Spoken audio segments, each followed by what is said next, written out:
That was no fun, but this podcast is fun. We got you. In the vicinity of Xerri. Magnificent! What a goal!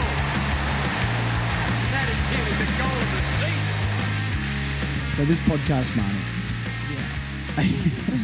How excited out of 10? Yeah. A little bit low, not going to lie. We're recording the day after North Melbourne absolutely choked so hard against a very average team. And I've been taking like the last 24 hours to sort of try and understand if am I actually as angry as I feel like I am? Is it all for nothing? What's the point of everything? I still don't know how I feel after the win. No, loss. We lost. I'm so used to winning. I'm so used to winning. Gee, how quickly things can turn. Yeah, look, hey everyone. Hello. Welcome back to another episode of Further North. I will just put my hand up and say I'm just so flat today. And I don't know how I'm going to get through this pod, but we will do our very best. Yes. If you want to feel better about yourself, Josh, I've just driven here from the MCG and just watched Carlton get pumped by 74 points. So that is how my weekend is going. Yeah, it's pretty good. I'm not going to lie. I'm glad that made one of us feel better. I just saw it coming from a mile away. I tipped the Hawks just like I tipped Collingwood last week. And, you know, it is tipping Oracle over here. Yes. I'm not going to lie, Marnie. I barely get any wrong. And except North this week. Must be so nice. Yeah. Look, we could just do a podcast about Carlton. I'd really rather not do that. Okay. Well, look, a humbler for Carlton last week and a staple this week of just make finals before you start telling yourself you're going to win a granny. That would be my only thing. Anyway, North Melbourne played a game, unfortunately, and it was down in Tasmania, which is not fun, Tasmania anymore. It's, Blundstone's gone from being a fortress to just being, a nightmare. Yeah. An absolute nightmare. A real nightmare. It's horrible. And we absolutely capitulated late in the third and then late in the fourth. Yeah, it was a weird old game. I'll put my hand up and say I actually only watched the second half of the game. I missed, unfortunately, the first half. It was the wrong half to miss as well. The first half was way more fun. Yeah, no, I've caught up on the KO Mini and I'm sort of across what happened to an extent. I just feel like it's weird, right? We played West Coast the first week off the bye. Yeah. And we beat them. It was our first win of the year. Yeah. And now we're sitting here at the end of round 22 and we've lost to them. And it kind of feels like a bit of a full circle moment because all the hard work and all the good work we've put in from the bye up until this point. Yeah. I feel like it's kind of all been wasted. Yes and no. Like, I don't think so. I think it would have that would have been my opinion if we lost last week to the Tigers. I think the West Coast are obviously a lot better than Richmond. I believed we are better than West Coast. And I still think for the 95% of that game, we were so much better than West Coast. We're just mentally weak. But yeah, we just don't know how to win games. And yes, that is... You can see, and we've talked about this before with West Coast, you can see the players in the park they've got, the premiership players they've got, and that's probably the difference in the end. I know Oscar Allen pops up and it felt like he was barely in the game until and it mattered. I mean, they were McGovern took the piss all day. Yeah, he was unbelievable. And I've got notes on that. But, just the general trajectory of the game, I mean, we came out, it was incredibly tight until late in the second. We sort of kicked away and we dominated for late in the second to a majority of the way through the third and then just goals. And it's classic North Melbourne, just like little runs. And we don't even give up big runs. Yeah. We just give up 10 minutes, 5 minutes here and there. 90 seconds. Yeah, yesterday. and then 3 goals in 90 seconds. And I blinked and all of a sudden they were back in the game and I'm like, what are we doing? What is happening? How does that happen? And I mean, I've got it here. I'll get up the stats. So the most damning stat is Eagles had 72% inside 50 efficiency. 72%. That has to be the highest all year. Ever in the AFL. Maybe Port Adelaide against Sydney a couple of weeks ago. But that is shocking. And that's something that they should absolutely be roasted about. The crazy thing about the game is I think, and I wrote another note saying the only player when I look across the board at the stats and maybe what they're expected to contribute The only player I think was maybe below par was maybe a Zerha. Yeah. Other than that, I think everyone kind of did what I thought they would do. But once again, we can have all the possession, we can take a lot of marks, we can control the ball, but the forward line is the problem. We didn't capitalise anywhere near enough. Yeah. You know, even little things like Paul Curtis in the first half, and his second half was fantastic. Yeah, but, he was great in the last quarter. You know, it's one of these things where missing one easy goal or two down the line somewhere can come back to bite you, and just how we don't have that defensive toughness and rigidity maybe is the word. I don't know. Yeah. But geez, we let that slip, and it was so poor. I guess the elephant in the room, which I've seen a lot on social media since the game ended on Saturday, is our leadership. And we've come on here and we've praised Jai and Luke McDonald at various stages of this season for stepping up, taking ownership. They both cost us really badly yesterday with their disposal and their decision making, and I don't want to sugarcoat it. It's not good enough. And, you know, especially Jai, it's game 150 and his disposal was very, very poor. Yeah, and, you know, like I said, he was, and it's a full circle moment because he was by far and away our best player in that win against West Coast. He was as you said, the standard setter. First bounce came out, clobbered someone, won us the ball, and that set the standard. And that set the tone. And so many times yesterday. he's set the tone, and he's been the pace setter this season. And yesterday just was the complete opposite. Like, he set the tone. It cost us in the end. And it's not good enough. And unfortunately, you know, I do think that both of them have had a really solid place as leaders this season. Yep. And I wouldn't, you know, there's been calls to make XYZ captain and, you know, all that discussion throughout the year. It's the first time, I'd argue, this season we've gone in as the hunted.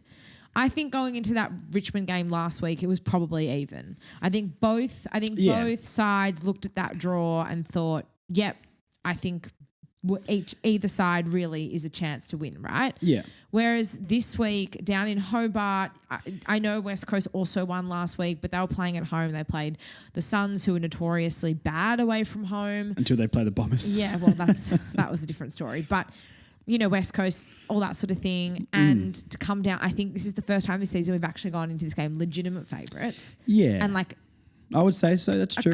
Clear favourite maybe is arrogant, but in my mind, I went in confident to this game. Yeah, I think it just shows as well. Like, I always have this hesitancy of the home ground advantage really matters. And I'm not saying it never does, but I just don't think it's anywhere near as big as people think it is. And, you know, I've said this for ages, that Tasmania is not a place that it used to be a bit of a force, like a fortress for us. Sorry, it's not anymore. But that was nearly 10 years ago, and we had Higgins running around and that sort of stuff. You know what I mean? Like, this place has not been good for us at all. We don't play better footy there. Yeah. And teams, there's no longer road trip in football than the Eagles coming over to play us in Tassie, and they came and got the job done. Yeah. You know.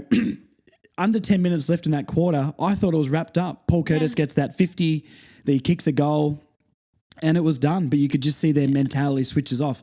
Clarkson said in the press conference that this will help us going forward because that's almost a humbler that they needed to be like, a game of footy's never done. They're sitting 17 on the ladder. What humbler? They shouldn't be looking at games to humble them. Are they for real? I agree. But maybe it's a bit of media spin on Clarkson's end where he's like, look, turning it into a positive, but he sort of suggested that these are the ones you need to learn from going forward. And I agree with that, but, you know, it was almost unlosable.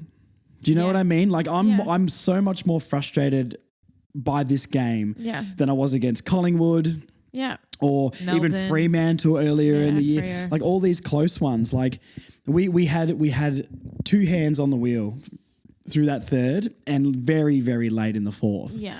And to lose it like we did. Look, Allen's goal to put him in front was a snap from the boundary line and he was falling over. It's a freak goal. But they were peppering the inside 50s, and it's on the midfield. Like, the defence we can talk about and we will, but it's the midfield, because the midfield let them win every stoppage from the last 5 minutes of the game. Like, the game, they were talking, the commentators were talking about it because West Coast swung the lead, you know, swung themselves back into the game, and then we pulled away, and then West Coast obviously pulled back again.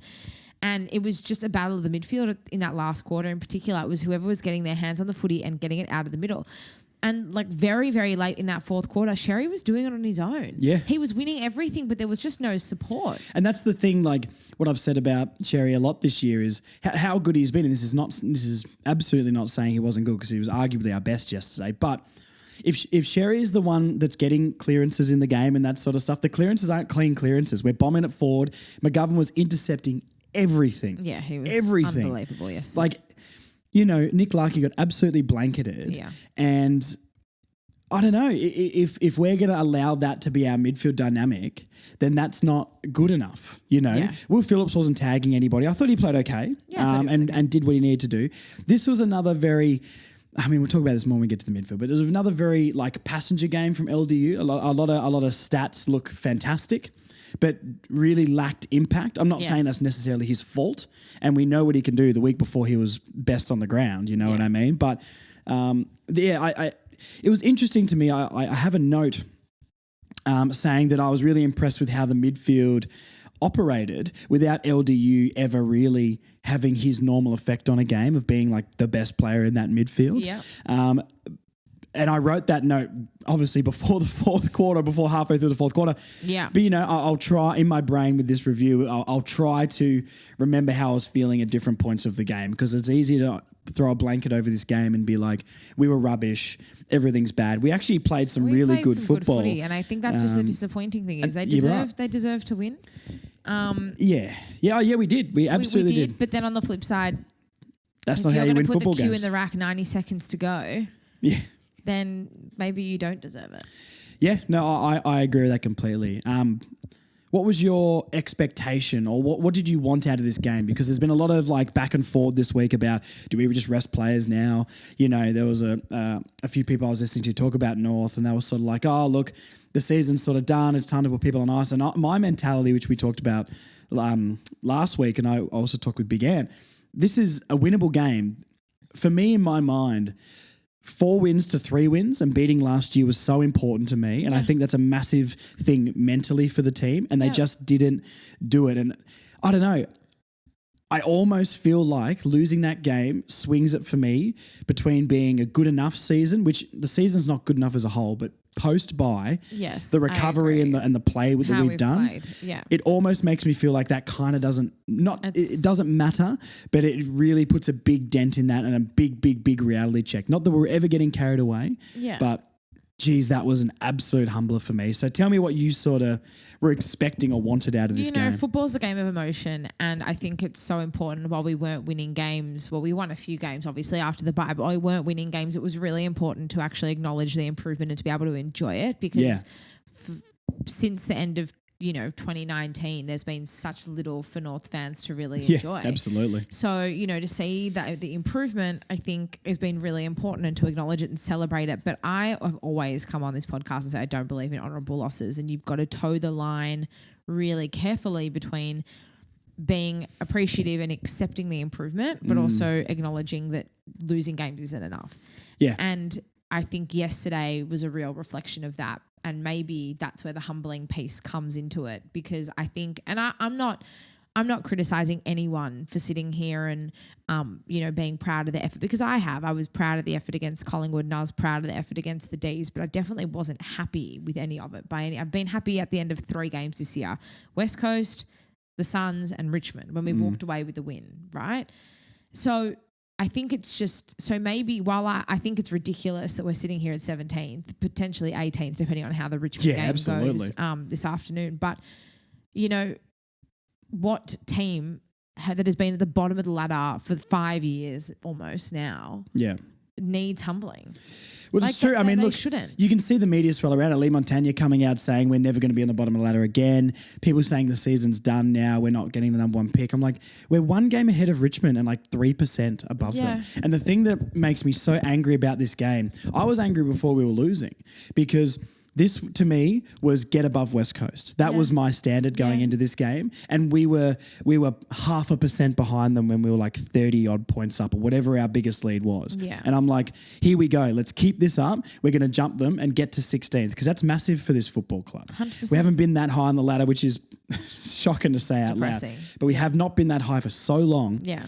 we don't deserve to be at the bottom like we are all the time. And this was one for me where I penciled in as we're jumping West Coast today. Yeah. It was that or nothing for me.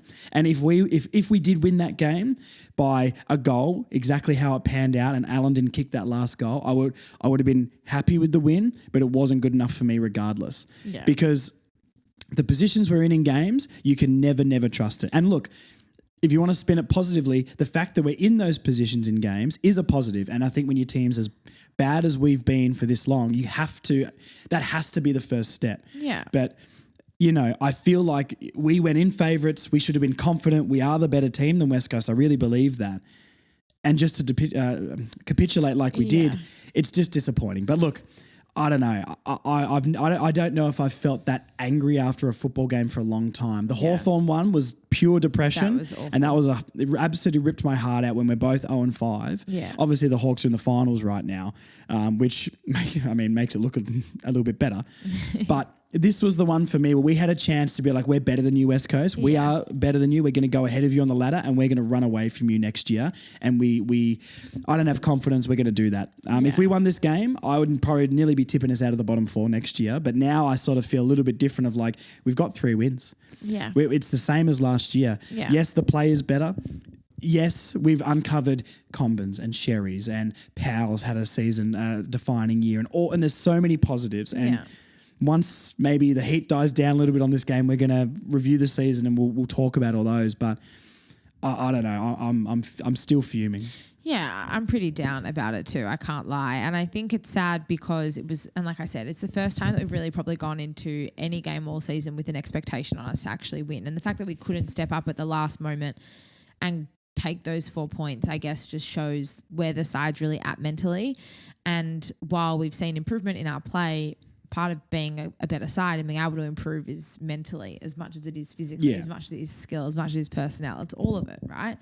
And so there's clearly a lot of work still to be done. I guess the other thing, and I'm curious to know what you think, because we did speak about it last week on the pod when I said, should Charlie Combin have played? Yeah. And he looked really sore. There was a lot of players sore yesterday. Chom looked like he was just...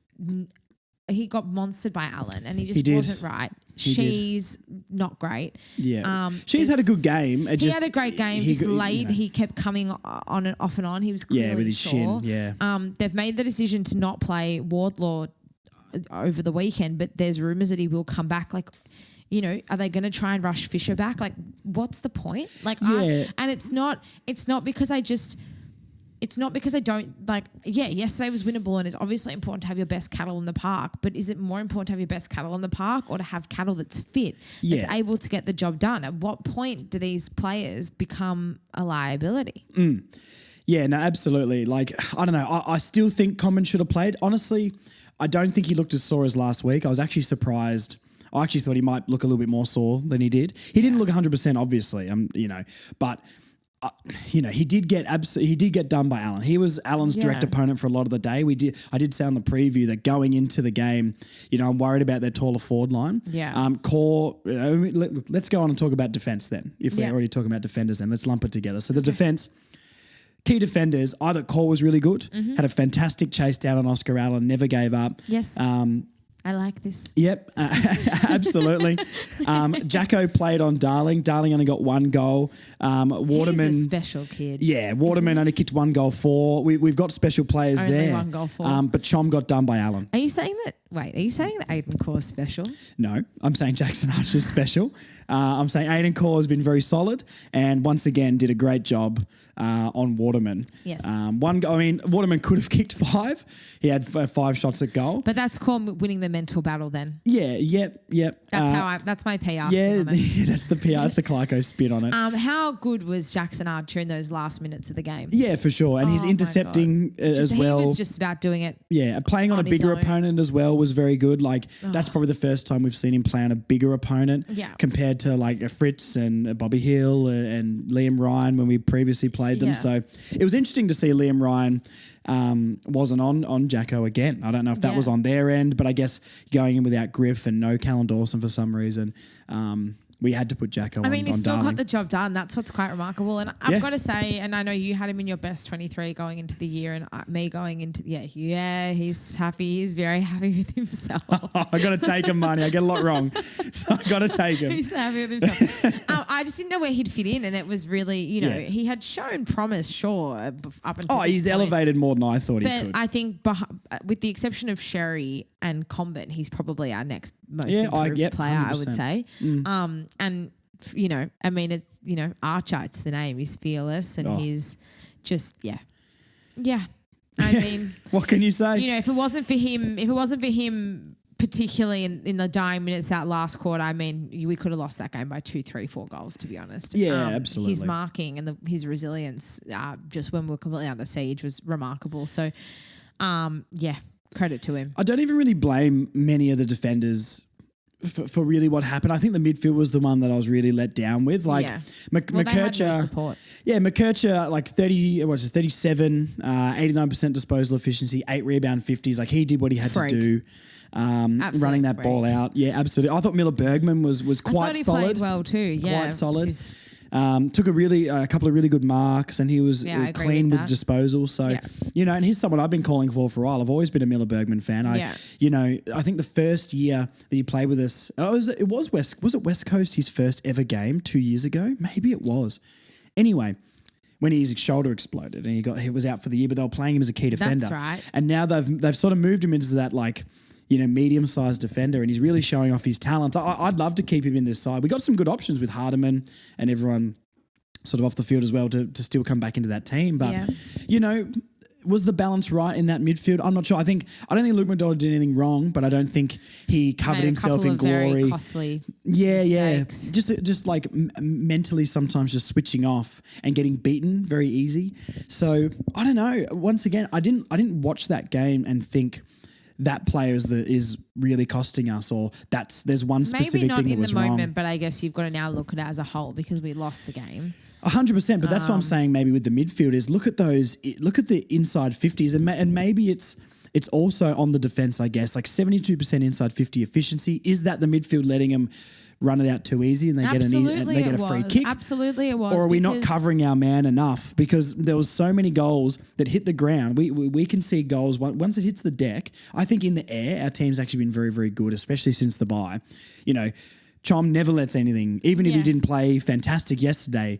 His stats were still okay, but his man completely outplayed him when you look at the stats.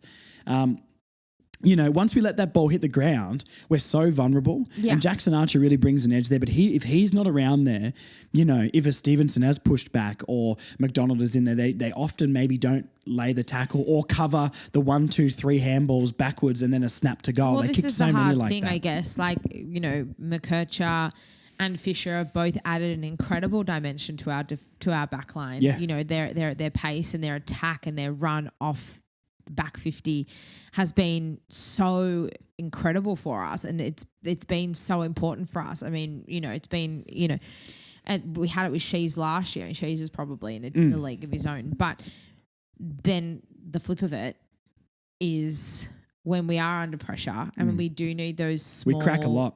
Lockdown defenders. Sorry. Yeah. You've got Arch doing it on his own because Luke McDonald's slow.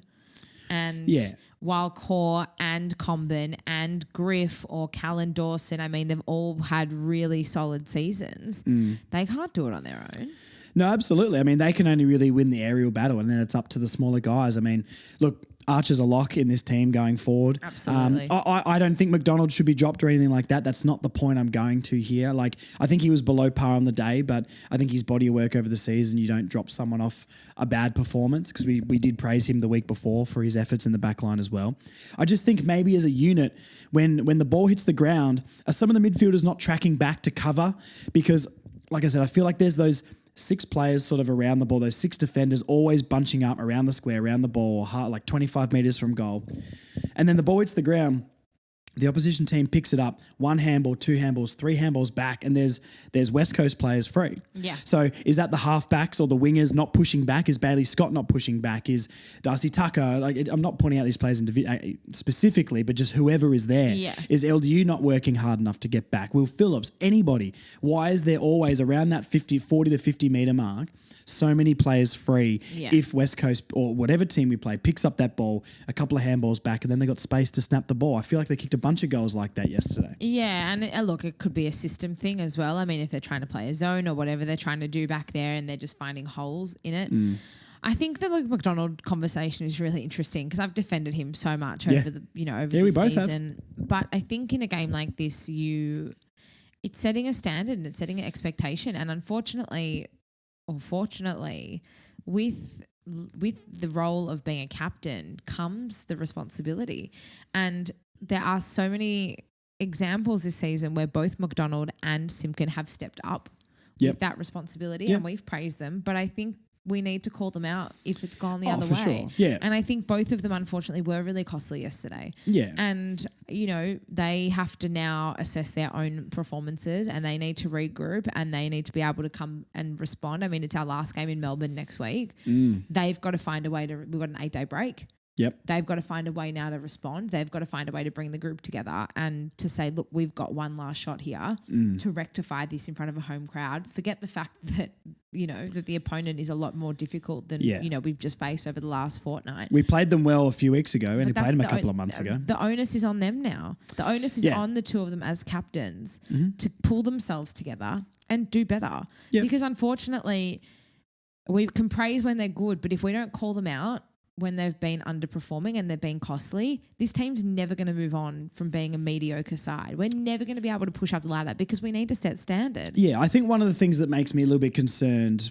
something I don't know exactly how to fix it, but, one thing that I'm a little bit hesitant at is that, a lot of these players you look over the park and I go, yep, part of the future, part of the future, part of the future. There's only a couple of players who probably played yesterday that I don't see as part of the future. Yeah. Maybe like your Pinks or your Liam Shields or someone like that. Other than that, I think everybody else is pretty much here for the long term, you know what I mean? Aiden Core's getting on, but he's still got years left. So, if we're playing like this or we have games like that, when majority of this team, I would say, is going to be the team that goes forward, are we expecting these players to maybe become better than their ability would let them be? Do you know what I mean? Like, we're going to have to make some tough calls on some of these players, and maybe it is a McDonald that goes, or maybe it is, whoever, like a Darcy Tucker, or even some of these young guys. Did Eddie Ford play well enough yesterday? He kicked an incredible goal, but other than that, I don't know.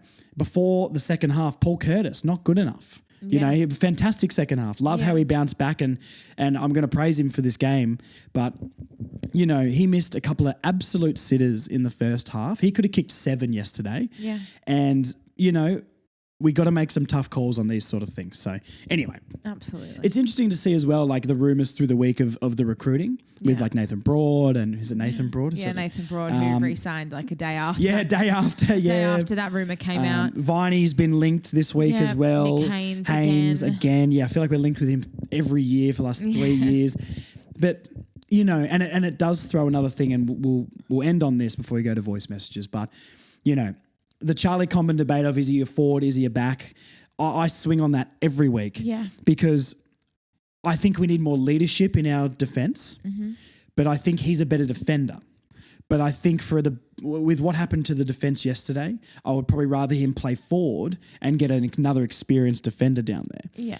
But I don't think we need an experienced key defender. I think Core and Griff and Logue are completely fine. Yeah, they're great. We need an experienced smaller defender. Yeah. Or that medium-sized. We have that. Well, we do. And he's not good enough.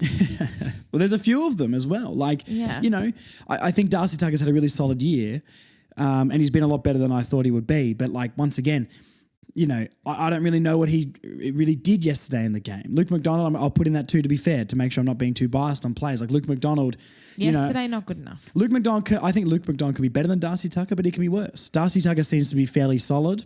But reliable. Role player. But they're the players we need to upgrade on. Luke McDonald is one of those ones where I'm like, well, you can either be in this team or not. Yeah. And you got to make those calls. Yeah. Bergman coming in playing the way he did, does he force someone like that out of the team? And I don't want to make it about Luke McDonald specifically because he gets so much shit all the time, and he undeservingly, because he's a great servant of the club.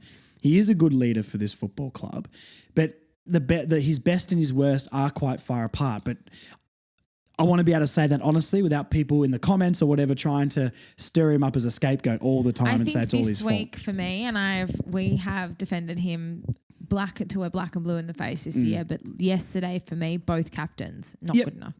And I think, there's things need to change in order for this club to move forward. And there were a lot of positives still yesterday, but also there were things where I'm sitting here and I'm like, this is just, we're never going to get out of this sea of mediocrity if we don't improve and if we don't start to make some tough calls. You know, and I'll just, 2 more things and then we'll jump to the voice messages. In terms of Comben, I think talent-wise he's better forward. But he's proven himself more as a defender. And can his body hold up? I agree. And then I think with experience, it's one thing to have experience like a Luke McDonald or to have experience like a Liam Shields who, you know, in that fourth quarter yesterday, we needed a settler and he took the mark and he went back and he slotted it. He did. That's the kind of experience we need. But we need that sort of guy that can go into the midfield and win that clearance. Yeah. And that's the difference. Like I said, LDU, and we'll talk about him more, but LDU was a bit quiet yesterday, but he's the guy who I think needed to step up a little bit more, and his numbers suggest he had a good game and he was fine. He had his moments, but when it really, really matters, that's the time you need to be LDU. Yeah. You know what I mean? I know what you mean. All right. Voice message time. Thank you to everyone who has sent them in once again. A little bit more depressive. Oh, God. You're brave, but we need the contribution. Brave. For those of you who do want to share your thoughts, we play voice messages every single week on the pod. Send in your spiciest, most emotional takes. Yes. Get deep in the fields. It's a safe space. To furthernorthpod@gmail.com. We will see you guys on the other side of these. Talk to you soon. Well, I'm glad I didn't waste my Saturday morning trying to watch that. It definitely would have ruined the whole day, if not the whole weekend. But shit like this is going to happen. They're down the bottom for a reason. Oh well, at this point, see what they do in the next 2 weeks. But on to next year, in my opinion, they'll get better. But fuck me, it's grim watching still. Go the Roos. Hey Josh, hey Marnie. Jen here. Oh my God. How in the fuck did we lose that game? And that goal Suvers missed in the last quarter really hurt us. We should stop playing home games in Tassie because that place is no fun no more. What fucking heartbreak again. Oh, the joys of barracking for this team. Hey Josh, hey Marnie, I think we all need some Further North pod therapy right now. My heart was literally racing well over 100 for the entire game. I love North and I love the boys, but they cannot be doing us like this. On to next week, I guess. That's bloody right! North, you had your fingers up your ass fucking about with the fairies when we were up by 38 points. That was a game that we could have won. Utterly hopeless. Come on! Welly. Well, I've always got the breakdancing to cheer me up. We're not that shit yet. Thank goodness I only saw the first quarter. Well, North fans, get used to these close encounters with the Eagles for at least the next 4 or 5 years as both of our teams rise up the ladder. Robbo the Roo Boy here. Go Roo Boy!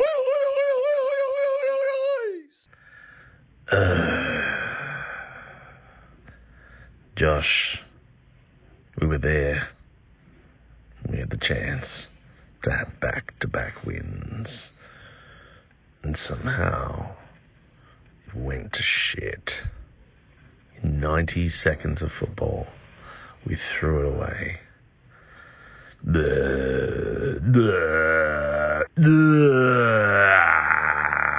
Fuck this game.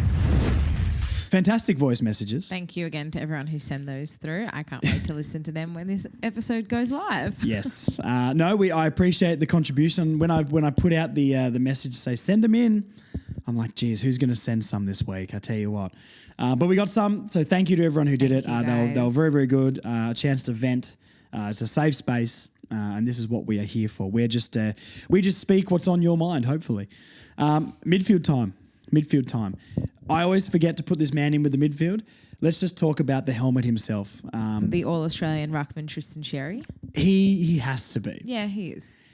Yes, Marnie. There's no way. There's no way this man misses out on. I've seen bigger omissions 22. before, but I agree. I mean, 23 contested out of his 30 possessions, which is a man possessed, 12 tackles, 4 contested marks. Now that is the stat That's that the Josh. I that's wanted the Josh to see. stat. Marnie, I'll leave you to it. I've been a critic. I don't know if you know. I had no idea. It's almost as if you left him out of your 23 at the start of the year. Oh, I did too. But I put Jacko and Paul Curtis in there, so it's okay. I can't. That was so long ago. Anyway, I've never forgotten that. Yeah, leaving Clearly. Paul Curtis out of your 23 money was wild. Anyway, we'll look back at that when we do a year in review pod. Anyway.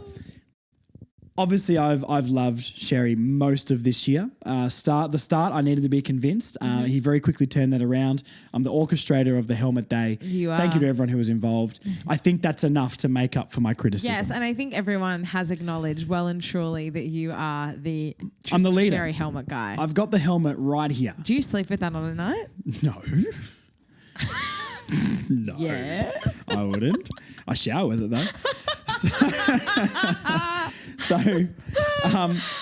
Just the contested marks, the thing that I continuously said he needs to improve on when his ruck craft got better was around the ground stuff. He's fantastic around the ground now. He's 4 answered your contested call, marks, Josh. and I would like to believe I'm the one that spurred him on. Oh, it's all you. I'm letting you have this. Because if Tristan Xerri is the All-Australian ruckman, you're welcome, everybody, because I believe I lit a fire under the man, and now I rewarded him with a whole bay of people celebrating his glorious helmet. That's Well a weird done, sentence to say. And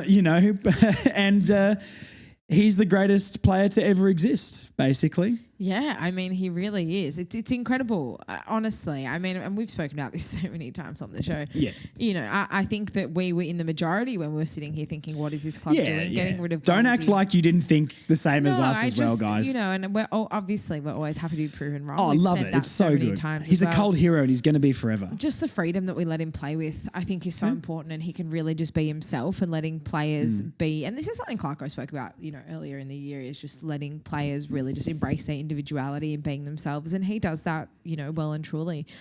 He's such an important player around the ground. His tap work is excellent, which we know, and I think it would be a real shame if he was to miss out on All-Australian because. Look, he's a lock for the 40. I'll say that now. Yeah, and once again, I believe he should be the ruckman. Yeah. But I need to believe it when I see it. Just because North Melbourne gets dogged a lot. Well, that's the thing. I think these things like All-Australian and, they're accolades that really, they matter. They matter for us, especially. They matter for us a lot. And it's so funny every time the All-Australian squad and team is announced, like the outrage over a fake team is just quite remarkable. I know, but it's beautiful in its own way. Well, I just think for a club like North Melbourne, forget the fact that we're a smaller club. It's just the fact that, when you cellar dwelling and you've been on the bottom of the ladder for so long, you want these glimmers of hope. You want to know that things are starting to get better. Yeah. And I think something like that is a recognition of things starting to get better. Look how much Larky's meant to all of us last year. Even absolutely. the fans. I was so happy for Nick Larky. I think it connected us to the club more as well, and finally some recognition for, honestly, a season that we underappreciate. We'll look back on that in 5 years and be like, remember when Nick Larky kicked 71 or 2 goals in a season when we barely won a game. I'm going to throw Bryn Teakle in with the ruck conversation here. I really, really liked what he did yesterday. Yeah, me too. Not a completely outstanding game, but I think for a backup ruck and a second forward option, he did very, very well. I just think that, we've tried so many different options in that second forward / ruck position, and he's definitely just slotted right in. Yep. I think he's only had one game he didn't kick a goal in for us since he's played. Maybe 1 or 2 max. I mean, where do you think this leaves Callum Coleman-Jones? I mean, he delisted, I think. You think so? Yep. Wow. I think he's contracted next year, but I don't think he plays a game, personally. I don't know how he can. Bryn Teakle is by far and away the better player. And he's shown that. I mean, he wasn't wanted by any club in the league. He didn't have a preseason. He came in after a couple of weeks, barely knowing the game plan, and from the first time he set foot on the field, he's had an impact. He's had an impact. Yeah. I don't think people are as warm on him as I am. I said in the draft that I think this is the steal of the mid-season draft. Yeah. And I think he's going to come in straight away and make a massive impact, and he's done that. He has done that. You know, any calls, heard some people talking about maybe we drop him after the previous week's performance or like his performance against Sydney. There's no way. He contributes so much, even if it's a couple of contested marks on the wing just to relieve the pressure. He's kicking goals. He's probably kicked nearly 10. Yeah, he's jumping into the ruck as well and alleviates pressure off Xerri without having to drag Larky into the ruck, which is such an important. And is his contribution allowing Xerri to do what he's doing as well? You've got to say it has to have a part in it. But he's having his own contribution. He's got a great set of hands. He's a pretty decent shot on goal. Yep. And he makes a contest, and structurally it works really well. I've been really impressed with him, and I'm probably not as sold on him as you long term. Potentially. It's no disrespect to him. I just think that potentially we should still try and attract really quality talent from opposition sides. Yeah, I wouldn't be not going out and getting someone to replace him. But I think right now it's working. It's working really well. And I agree with you. I think Callum Coleman-Jones is on the rocks a little bit. I think he should be really nervous because I know it's not his fault. Sure, he was injured and his out performances haven't been good enough. But he's been so average. Yeah. For most of his career at North Melbourne to this point, to be honest. And, he comes over as a high-priced recruit and he's shown really not much. Barely anything. And Teagle's done in 12 games what he's tried to do for 2.5 years, 3 years, whatever it's been. So, look, well done, Bryn Teagle. I'll be getting your badge as soon as they come out for next season, my friend. Let's talk about the midfield. Tom Powell, very good game. Great game. She's a really good game. I think across the park, you look at the midfield stats and everyone had good games. But it's the defensive side of our midfield that needs to step up. Now, LDU, phenomenal. Love the guy. Sign a 6-year deal, sign a 7-year deal, mate. We want you here. You're a superstar. Yeah. But that game yesterday reminded me a lot of what we were saying about him earlier in the season, where he'll have a lot of possession and he'll have a lot of, set of clearances.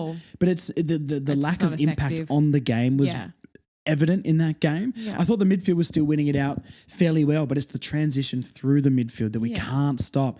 Once we enter the ball in our forward line incredibly poorly, may I add, which that was one of the worst games I've seen us enter it into our forward line. Yeah. It just gets run out of there so easy. And the corridor transition, which happened against the Tigers, it's the reason why we lost the Pies game. The Swans chopped us up like that. Yeah. The Bulldogs will next week. Like, Don't we're not put that out into the universe. I'm sorry. Stop premeditating it. We're going to win that game. Yes.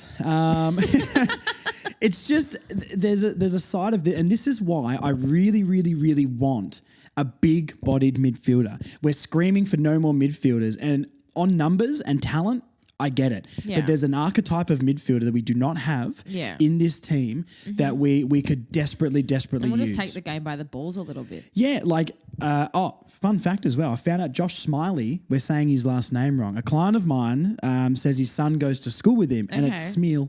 Smeal. Yep. Yeah, so no wonder he's hasn't corrected us. So Josh Smeal apparently, which is going to be... Look, don't quote me on it, but that's what I've been told on good authority, guys. If we've got an opportunity to get him in the draft... I like Smiley better. Yeah, same. Sorry, Josh. Sorry, Josh. Your first name's all right.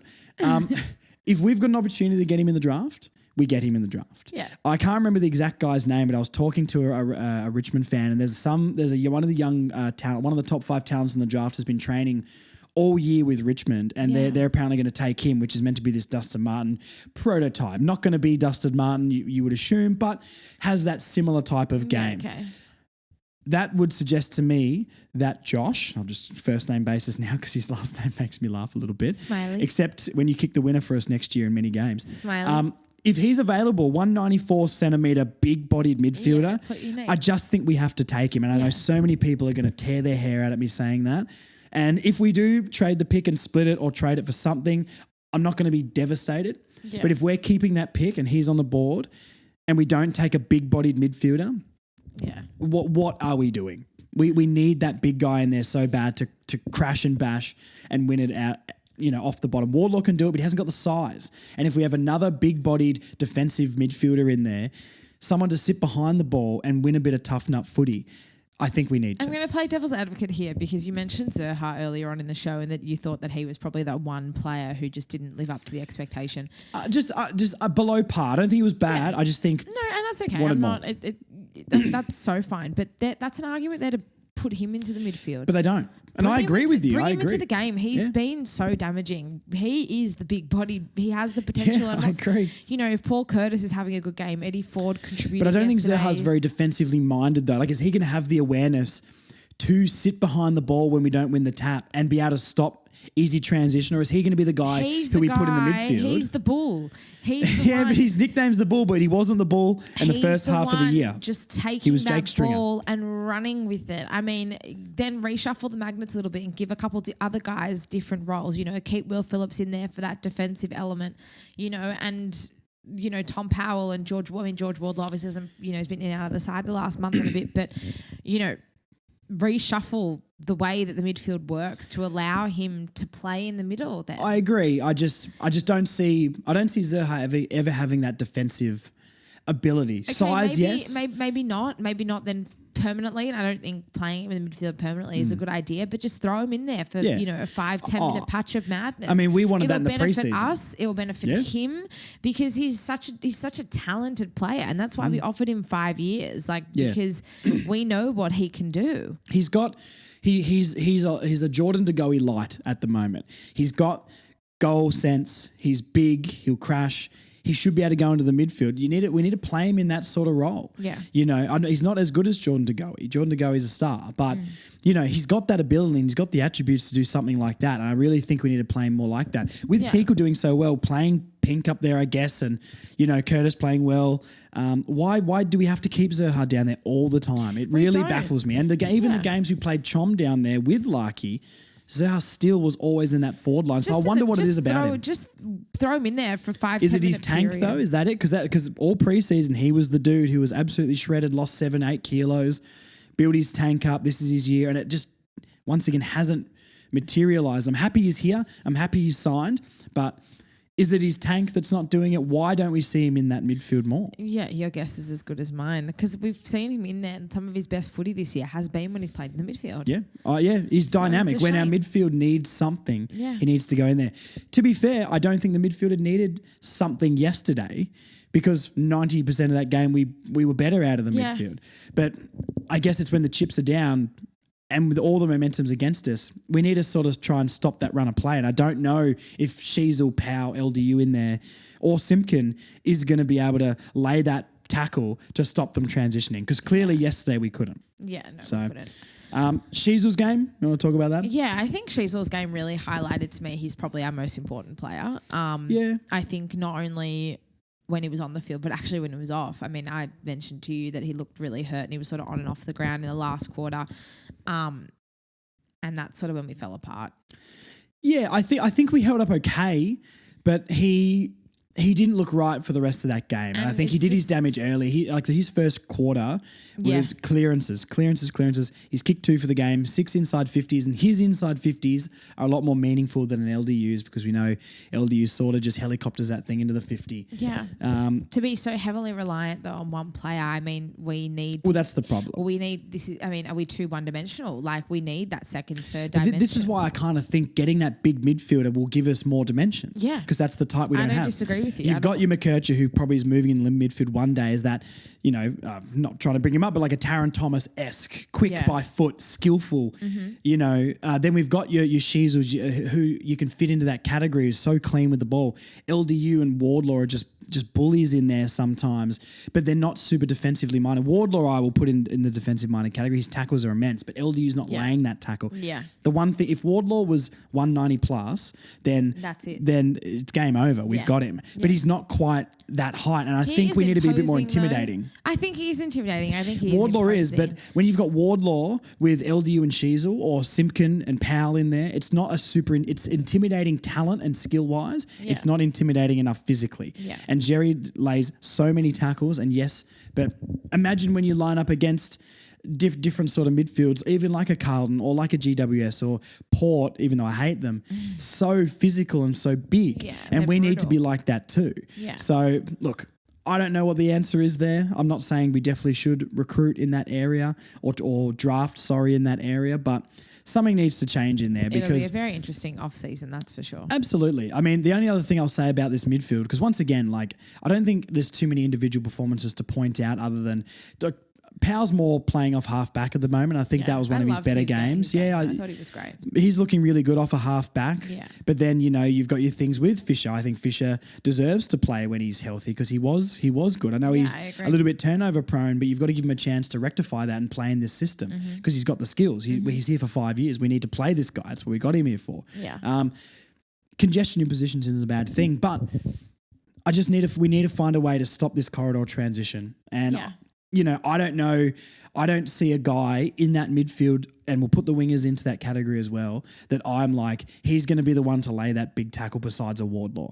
The other guys can do it. Sheez will lay some great tackles. LDU can tackle. I'm not saying they don't tackle, but we need to be more defensively solid in the midfield. So that's what I would like to try and tighten up, especially against the Dogs with Bont and Trelaw, McRae, Libba, all these guys. And you're like, well, that's physical enough. Those like bone crunching. Yeah. Hard at it tackles. Yeah. So that's the only way. That's the only area where I think our midfield really fell down yesterday is that defensive side of the ball. And coming out of our forward line, the transition that teams get through our midfield, through the corridor especially, is so concerning. The transition from one end to the other end is just frighteningly quick. And that lead, like maybe the defense was obviously big part to blame yesterday, but what chance, and we've said this so many leaves them times, exposed. what chance do they have? Vulnerable. The other side of that is our entry into the 50. Awful. Well, awful. that has been for years though. Even when we had time to actually find someone, we take so long to get it into our forward line.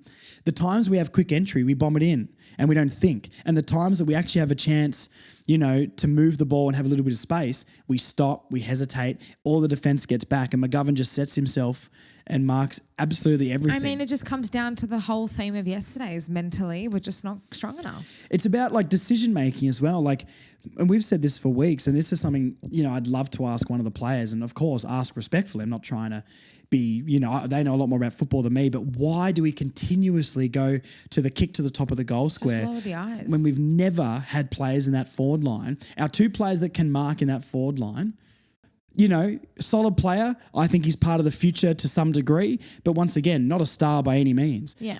We've got a superstar forward and we do not play into this guy's hands whatsoever. So it's starting to frustrate me a little bit, Marnie. I'm not going to lie. Yeah, I mean, you've got McGovern just absolutely taking the piss yesterday. Larkey is a better on the lead mark. Yep. And McGovern is one of the best intercept Yeah, defenders you've just played in into the his competition hands. and Yeah. has been for the better part of 10 years. So, I mean, in what world do we think that's a smart approach? Yeah. It's not. The amount, I mean, I don't have the stats in front of me. Maybe I can look it up quickly, but the amount of intercepts that McGovern would have had would have been absolutely terrifying. I'll just see if I can find it here. But yeah, we're absolutely playing into. I mean, he had 6 marks, and I would safely say that nearly all of those would have been just intercepts. No, and that's not even him just like punching the ball or spoiling it and getting it to his players as well. So yeah, look, that's got to absolutely tighten up because that was the part I was probably most disappointed at. The midfield, stats wise, and you just watch. It didn't seem to be that bad, and I think they did get on top for a lot of the game, but it's these glaring holes that even if we are on top, we still can't kick into the forward line correctly or stop it from transitioning quickly. So forward line, we've talked about Larkey a little bit. Very quiet. Yeah. Don't necessarily blame him because the delivery was rubbish, but he probably should have kicked another couple of goals. I think so too. You know, he's kicking through the ball a little bit more, wasn't dropping them short. But I don't know. I think Nick Larkey, maybe should have had a slightly better game. I don't even remember how many points did he kick? 1 goal, 1. 1 goal, 1. Yeah. So, didn't really get around it very much. Didn't seem to be presenting up the ground when he wasn't getting around it either. But I guess you want him closer to goal because he's not going to be able to rocket them from outside 50. No, exactly. As he showed last week, he missed a couple pretty easy goals in the end. One player I do want to talk about in the forward line was Robert Hansen Jr. Mm-hmm. He kicked a really nice goal in the first quarter, and I think that it just toe poked it off the deck. And I think the opportunistic He had to take opportunity of it though. He had to be in the right place. Exactly, and I really liked it. I would love, and I came on the show. It was either last week or the week before, and just said, I don't know, like does really offer much. That's actually the sort of stuff we really need. That's the sort of thing we're missing from this side. We don't have too many players who are opportunistic like that, and I think that maybe with time. He could be a player for us, and he's showing really. And I don't know if I'm clutching at straws here, but I just think that we don't have really a lot of players like that. And I think the more he plays, maybe and the more he sort of, gets a bit of continuity. And we've got 2 games left of the year, so I don't know how much that's really going to be able to happen. But that's kind of what we need, I think, from him, a bit of a spark, a bit of a live wire. The problem with him, he's so light though. Like I don't know if you remember that bit where he went to lay a tackle and just absolutely bounced off the guy. Like he technically laid the tackle. Yeah. But then he sort of like fell off the guy, and it was I can't remember if it was a ball up or something like that, but he was on the ground wincing, like he got kicked in the nuts, I'm pretty sure. Or like, he just I just don't trust him to hang on to someone in a tackle and bring much pressure. I will say that he had a lot more impact on the game than Dersma did. Dersma's maybe one to touch on super quickly once again. Yeah. And some interesting comments, about our Dersma critique last week, which I think maybe somehow got a little bit twisted with what people thought.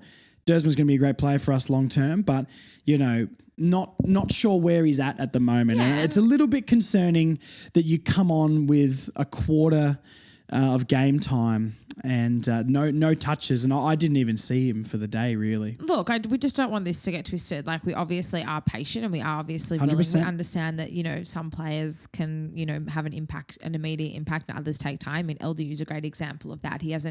We've only seen over the last season and a half him really stepping up and really taking advantage. And the kid's showing, 18, so of course. And in the forward line, he's not a key forward, but he's 190 centimetres. Like, we he's do not, back him long term. Sure. Obviously, we know he's going to be a great player for us in the future, and he's going to be part of that build. But come on. I think it's a bit of an underwhelming year for him, hard. though. Like, hasn't even been a sniff for the Rising Star. Sort of lost his place, and it took him a few months to get it back as well. Yeah. Maybe just want to see a bit more from Durs. But once again, I think he will be good. Maybe another one to touch on, which we've sort of talked about before here, was Zerha in that forward line. Once again, didn't really get around it, laid a few tackles and things like that. The main thing I remember of Zerha in that game, though, was Harley Reid trying to fight him, which is another note I've got down here. And this was out of frustration, but it's also a little bit of bragging. Harley Reid was pretty anonymous yesterday. He took an incredible hanger. He did take a great but 12 touches for the entire game is sort of what I've been saying about Harley Reid all year, which is like his highlights are phenomenal. And he's had 4 or 5 absolute belters this year. And other than that, he's been fine. And it's incredible. What did I write down here? I'm going to use a Gen Z word. I learnt the word glazing, which means you're giving a lot of praise to someone when maybe they don't deserve it. Okay, thanks, UrbanDictionary.com. Yes, I'm hip and with it, Marnie. I'm up with the youth and the kids. It's insane to see, if you watching the broadcast, listening to the commentary. Yeah. Every time this man is around the ball, it's, oh my God, Harley Reid. He's lurking. He's going to get there. They do the same thing with Horn Francis. They do the same thing with Horn Francis. Colby McKercher had 37 touches on 87% disposal efficiency. And they went, yep, he's good. He's good with the ball. Yep, McKercher. And there was no like, oh my God, this kid. This and I'm guy, like, for all we've had to put up with, they talked about on the broadcast again. Last time North won down here was when they lost Harley Reid. Great. I'm so in the opinion that McKercher's had a better year than Harley Reid. Yeah. I honestly like more consistency. The highlights on Harley Reid, phenomenal. Yeah. The dude's going to be a star. I'm not insane. Yeah. McKercher, so good, and has been a more consistent and solid and reliable AFL footballer this year than Harley Reid has. 12 touches for this apparent god already against a team that's 17th on the ladder. Don't know. Yeah. Very underwhelming. I didn't know he was on the court, on the field, to be honest, a lot of the time, until the commentators were like, Harley's lurking. I'm looking, where is he? Because he's not near the ball. So I just wanted to point that out. I thought it was interesting to him. You can sort of see the attitude he's got. And I like Harley Reid. I respect he'll him be a for great going over to player. West Coast and I think saying he he'll wants be to be there. I think he's going to be a great player in his career. Don't 100%. get that twisted at all. But trying to fight Jackson Archer is a mistake. Number one, because you're not winning that battle, Learn mate, and the he did hard not. way. And then you went after Archer and Bull. Like, is that headband a bit too tight, champ? Because they're the two last people you. Yep, I'm champing him. Yes, I did. Oh God! Someone help me. Pick the two players who play for North Melbourne that you would least like to fight. Is it Zerha and Archer? Yeah, maybe throw Sherry in there as well. Yeah, that's because if Sherry was like 175 centimeters, he'd be fine. You know what I mean? Like Archer's an Archer and Bull's Bull for a reason. So anyway, there you go, Harley Reid. Cop that, Champ. champ. Oh no. Let's talk about a genuine champion, Paul Curtis. Well, second half champion had the Jaden Stevenson game. No, that's okay. I threw that out too prematurely. First half was pretty disappointed with Paul Curtis. He was finding the ball. He just couldn't. He was really do finding the much ball, with but it. it's his finishing and it's the reliability. Yeah. Like took a mark in the pocket, out on the full, I think it was, or was it just a point? I can't remember, but nowhere near the goal. That's for sure. Not when you need it And from. trying to dribble one through when he had a chance to just sort of run into an open goal and kick a drop punt. It was interesting. The commentators sort of always pointing out a victim of the modern game was the words from Dwayne Russell and Dermot Brereton, where all these players were kicking around the body. I don't disagree with them. Yeah. They're actually kind of right. I know they sound like are. boomers, Yeah, but they're I kind of agree. right. Kick a Just drop go punt. back and take your set shot, take your 30 seconds and just just follow through with the ball. It's Yeah. It's 100%. And this is the thing. Look, that goal. That's not the goal that lost us the game, but clearly one goal means a lot. It does. You know what I 100%. mean? And when he had opportunities. His second half, really, really good. Presented well, scintillating. 1 free kicks, really solid in front of goal. Yeah. And that second half was Paul Curtis at his best. Absolutely. The thing, it's very similar to Zerha. It's the consistency with Paul Curtis. Yeah. And it's like that for most of our players, to be fair. Yeah, and that's what makes us, that's the difference between being a good side and a great side. Yeah, for sure. He's got a massive future. He's stoked that he's signed. 100%. And props to him for signing before even being close to free agency as well. I think the buy-in from the players is incredible. Fantastic. And I think that's the one thing that really keeps you motivated through games like this is that clearly overall the direction is positive and it's an upward trajectory because players are buying into it. Yeah. So yeah, I think kudos to him for extending that contract. And yeah, I thought he was excellent yesterday. Obviously just a little bit iffy in front of goal, but ended the day with 3 goals for, and he almost single-handedly won us that game. Well, I in the thought that end. 50-metre penalty he got and kicked from the goal, I thought that was game. Yeah, I he thought that was really game. stood up in that. He did last- everything he in could that to win us last the game quarter. yesterday, I think and so. you can't blame him at all. No. But look, we're walking away with a loss. I'm going to throw this last note. Oh, actually, no, sorry. The heading of here is actually one of my notes. Tristan Xerri took a mark in the first quarter, very early in the game, and he kicked the ball with his left foot. Now, he wasn't under pressure because he took a mark and he got a free kick. You could go back and have your kick. He's just put this ball into the forward line with his left foot, and it looked awful. Nice. Why did you do that, Tristan? If you're listening, Tristan, Can you please Let explain us what know. happened there? Please call Because Josh even and the let us know. commentators were like, huh? Why did he? And they sort of swiftly move on because I don't know if they know exactly what foot he is. I think they were just like, oh, maybe he's left-footed. I don't know. He's not. No, he's and not. It was very, very strange because there was no reason to do that. So I'm not, unless his boot wasn't on properly or something like that. Very, very funny. Yeah. We're going to tie this into this week's golden helmet moment of the game, Marnie, and it's And Eddie goal of Ford's the year. goal. No, It is goal of the year. Eddie Ford's goal. Yes, goal of the year. I don't. Yeah. Yeah. Maybe not, but I think it was a very good goal. I think it was a very good goal. Come on, Josh. Oh, well, Put it out into the universe. Say it confidently. No. Dersma mark of the year. Eddie Ford goal of the year. Toby Tristan Pinks' his Xerri- goal of the year where it swung back from being out of bounds on the full into the goal against Collingwood, I think that was. Tristan Xerri, all Australian. Yep. Yeah. And also LDU and Sheez and Yeah. Darcy Tucker. Jackson Archer, rising star. Yes, yep. Anything else you want to put out there? No, I think we should swiftly move on.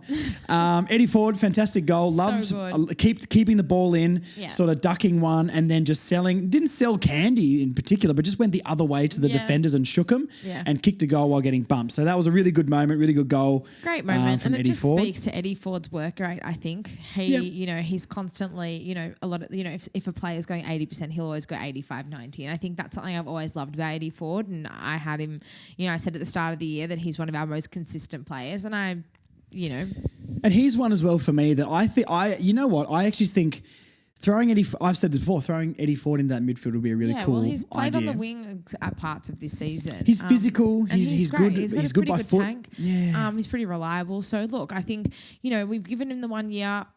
Just keep playing the way you're playing and they'll extend that for sure, you'd think.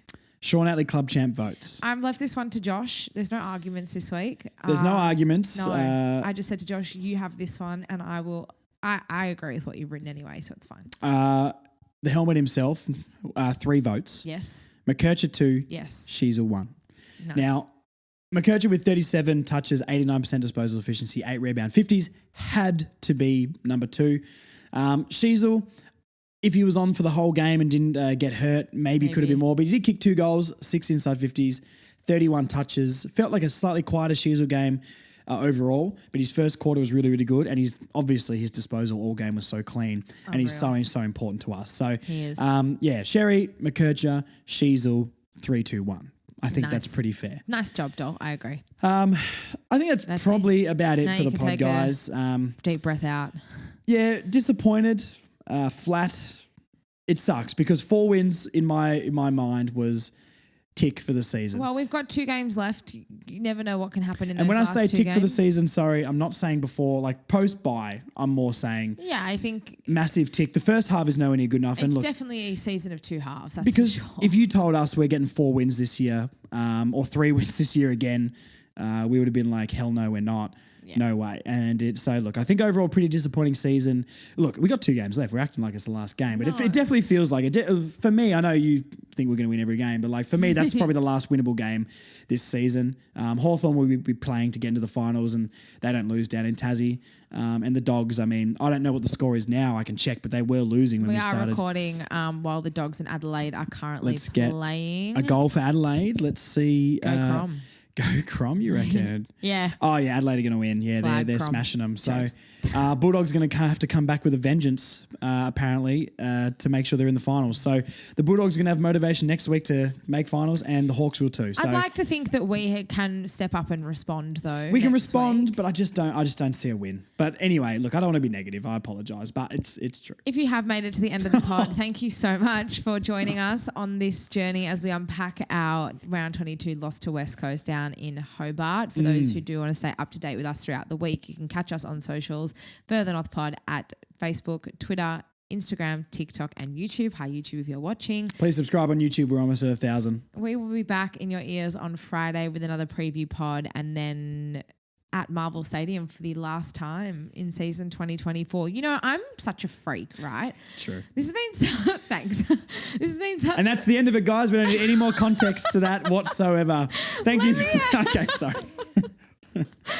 I am so depressed the year's over. It's been a really hard slog the last few seasons as a North supporter, but God, there is nothing more depressing than rocking up for the last time to watch your team play for the year and know that we have to wait until March to do it all again. So those of you who can come, it's not a home game, but if you can get your hands on some tickets, please do come down. The boys need as much support as possible. Hopefully we are able to bounce back and put in a really, really strong performance against a crowd at home in Melbourne. Oh yes, absolutely. I am pretty excited for the off season, to be honest, guys. Can't relate. That West Coast game's taken the wind out of me. I'm kind of done, to be honest. Well, we've still got 2 more games to podcast. I'm excited for draft and trade period, so I can pretend it's all going to be okay once again before we start playing the season after. So okay, before we get too much into therapy territory here, we're going to go. Yes, to end this episode, I'm going to ask Marnie off the top of her head. Marnie, say the most rogue North Melbourne player you know. Callum Urch. Oh, that's good. That's good. On that bombshell, see you next time, guys. Bye, guys. Wow.